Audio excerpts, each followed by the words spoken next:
जगत जननी जगदम्बा महारानी का चरण स्पर्श करें और यह ध्यान सुने। बड़ा ही सुंदर ध्यान है।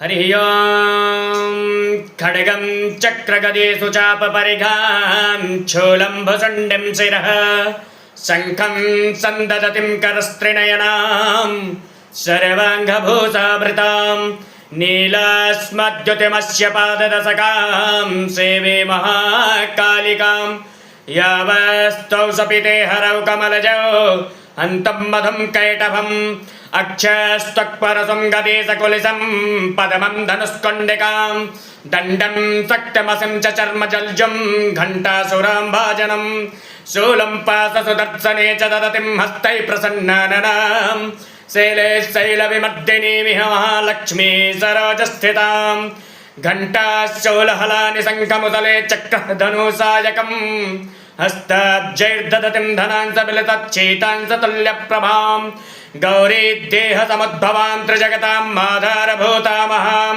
पूर्वां मन्त्रसरस्वतीमनुभजे शुम्भार्भिदैत्यार्दिनीं हरि ओं जगज्जननी जगदम्बा देव्यै नमः। परम्बिका